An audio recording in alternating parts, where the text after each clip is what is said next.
Today I'm going to tell you more about Athena's rescue story. It all starts back in 2015 when I volunteered at a local horse rescue.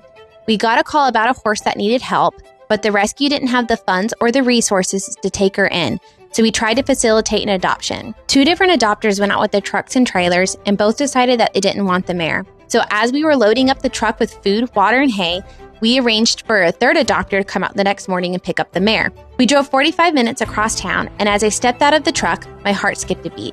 Standing there in this pasture that resembled more of a junkyard was this mare, as bright as a copper-colored penny. And as we tried to approach her, she took off trotting across the pasture, dancing like a ballerina. I fell head over heels for her right then and there, but another adopter was coming out the next morning to pick her up. So we took care of her and left.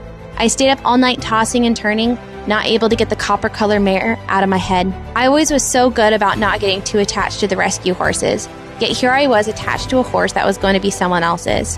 Yet, as fate would have it, the 3rd adopter came out the next morning and decided not to take the mare.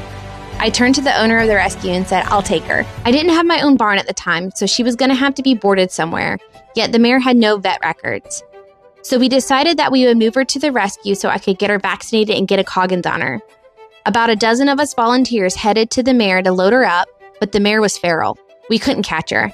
We tried corralling her into a small round pen so we could back up the trailer and get her loaded, yet she plowed through volunteers.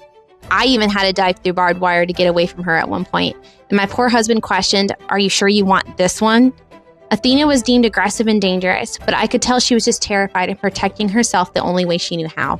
I decided that Athena needed just one-on-one time, and every day I would drive an hour to take care of her and earn her trust. I would sit on the ground with a bucket of grain in my lap, and she would have to come to me to eat. It took me 4 days to get a halter on her, and another week to teach her how to truly lead. Her pasture resembled more of a junkyard, and I was terrified she was going to get hurt. So I began to clean it up, and I stumbled upon something horrifying: horse skeletons in the back corner.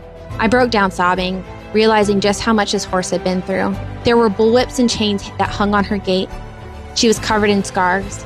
She had grazed the pasture down to dirt, and even 4 feet around the pasture where she had stuck her head through the barbed wire, desperate for anything to graze on. Yet she did survive. She was a warrior. She regally carried herself with so much elegance and grace. And as emaciated as she was absolutely beautiful. She was strong, yet feminine. She had won a war of survival, so I named her Athena after the goddess of war.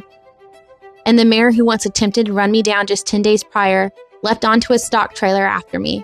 I believe she knew she was getting out of there, and I made a promise to always stand by her and to never let her go through another day alone. Yet we had no idea that in just 12 hours, we would face one of the biggest obstacles of our journey. Stay tuned for part 2.